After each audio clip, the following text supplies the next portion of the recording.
ओम शांति। आज 10 फरवरी 2022 की साकार मुरली की मीठी मीठी सार है।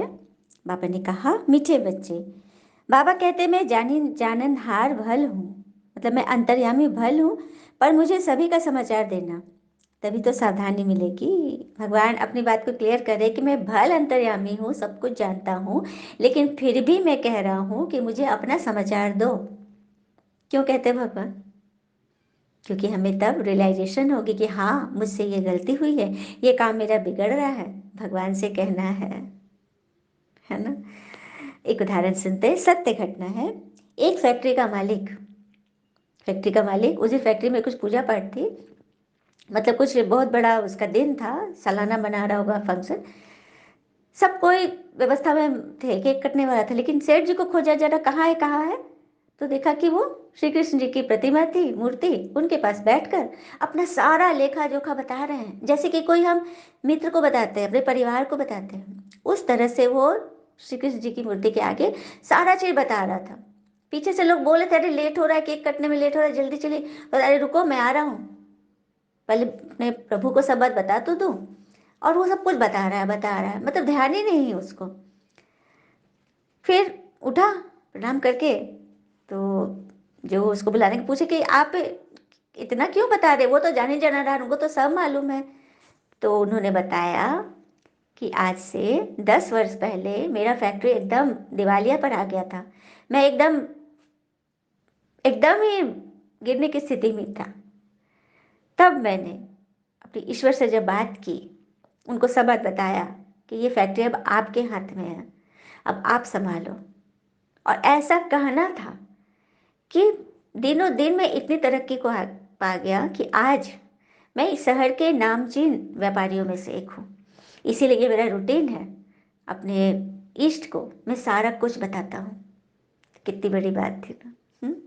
इसलिए भगवान कहते हैं कि मुझे सब बताओ। भगवान को जब सौंप देंगे ना, तब वो संभाल लेंगे। चलिए, द्रौपदी का भी दृष्टांत है। द्रौपदी ने जब पुकारा, अंत में पुकारा, शुरू में तो सारे परिवार के पास गुहार लगा रही थी, भीष्म थे, कृपाचार्य, द्रोणाचार्य, सारे थे, उसके पति लोग, युगल लोग, लेकिन कोई कुछ नहीं कर रहा, सब मुड़ी गाड़ नीचे करके बैठा था। कृष्ण जी को बुलाया, कृष्ण जी भी आ गए। चलिए देखिए सीन कहाँ पर मतलब बन रहा है। साड़ी भी वो दे रहे हैं, लेकिन वो साड़ी द्रौपदी को लपेट नहीं रहा था, क्योंकि द्रौपदी ने अपनी पहनी हुई साड़ी को एक हाथ से पकड़ा हुआ था। मतलब अभी भी इसको उम्मीद थी कि मैं अपनी लाज बचा लूंगी, मैं बचा लूंगी। लेकिन जब उसने दोनों हाथ छोड़कर समर्पण कर दिया, तब वो साड़ी उनको लपेटने लगी और उनकी लाज बचाई। तो देखा, समर्पण इसे कहते हैं। मन बुद्धि से भगवान को सब समर्पण कर दो, उनके हाथ में दे दो। कोई प्रॉब्लम है परिवार में, किसी को कोई व्यसन की आदत है, कोई रोग शोक है, कुछ भी है, या मन का रोग है, सब भगवान को सच सच बता दो। प्रश्न है, बेहद की सृष्टि को स्वर्ग बनाने के लिए सेंसेबल बच्चे क्या करते हैं? तो सेंसेबल बच्चे जो होते हैं, यही बात है, सब कुछ भगवान को बता देते हैं। हम्म तो भगवान सावधानी देते हैं। कैसे सावधानी देंगे?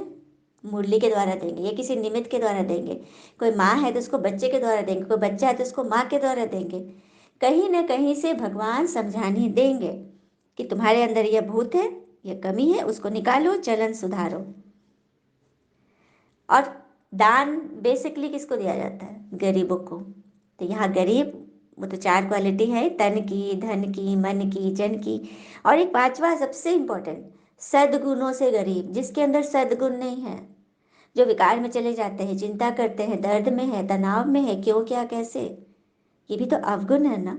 तो इन अवगुणों का त्याग करो। धारणा, स्वयं की उन्नति के लिए अपनी चलन में सुधार कर पढ़ाई का बहुत मान रखना है। अपनी उन्नति, चलो किसी और का मत सोचो, अपनी उन्नति तो करो। कि कोई एक उन्नति को पाएगा, कोई एक फूल खिलेगा, तो क्या उसकी खुशबू सभी को नहीं मिलेगी? हम्म तो अपने चलन में सुधार करो, पढ़ाई का बहुत मान रखो, क्योंकि इस पढ़ाई से ही आपकी चलन सुधरेगी। भगवान आ गए हैं आपके। कल का था क्या था मीठे बच्चे में, दुखियों को सुखी बनाने भगवान आ गए। है ना बड़ी बात। तो अपना जीवन हीरे जैसा बना लिया तो क्या हो गया? नहीं, सबका जीवन बनाना है, सबका जीवन बनाना है। हम्म और बाबा कहते हैं मुझे याद करो, तो दिन भर ऐसे नहीं याद करो कि मैं आत्मा हूँ तुम परमात्मा हो, ऐसे नहीं।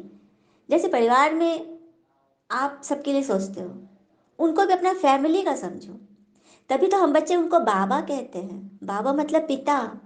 ये परमात्मा, गॉड, अल्लाह, ईश्वर, साईं, मालिक, ये सब उनका ऑफिशियल नाम है। अब जैसे कोई इंजीनियर है, डॉक्टर है, तो वो बाहर के लिए डॉक्टर इंजीनियर है ना, घर में थोड़ी ना वो प्रोफेसर डॉक्टर इंजीनियर है। घर में थोड़ी ना कोई उसके बच्चा बोलेंगे इंजीनियर साहब आए, पत्नी बोलेगी डॉक्टर साहब आए हैं, नहीं ना। घर में तो वो रिश्ते में है।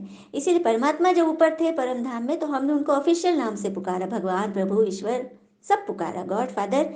लेकिन जब वो नीचे आ गए हैं और हमारे संबंधी हैं, तभी तो हम आरतियों में गाते हैं ना, तुम ही हो माता पिता, तुम ही हो बंधु सखा। क्यों गाते हैं? क्योंकि हमारा सर्व संबंधी है। तो उनको जिस रूप में याद करोगे, तो सबसे प्यारा रूप, एक घर में गार्जियन कौन होता है? पिता। तो सृष्टि का पिता, हम आत्माओं का पिता, परम पिता। तो हम बच्चे उनको बाबा कहते हैं, नाम है उनका शिव। तो शिव बाबा को भी शॉर्ट करके हम बच्चे बाबा बुलाते हैं। आगे समझ में बाबा क्यों कहते हैं? तो बस बाबा को प्यार से याद करना है, बातें करनी है उनसे, अपना परिवार का समझकर। वरदान है, भगवान की छत्र छाया के नीचे सदा सेफ्टी का अनुभव करने वाले ही सफलता मूर्त बनते हैं।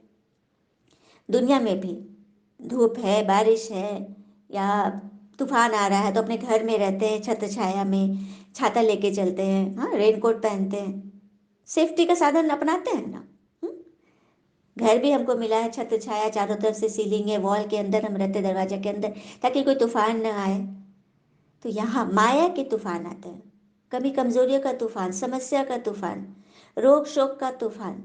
उनसे बचने के लिए ईश्वरीय छत्र छाया, छत्र छाया मतलब याद, और याद है ये श्रीमत, ये मुरली, ये मंथन, इसके छत्र छाया में रहो। अगर मंथन याद हो गया, कोई पॉइंट याद हो गई, उसको मनन करते रहो, हर भोजन बनाते हुए, खाना बनाते हुए, खिलाते हुए, हर कर्म करते हुए।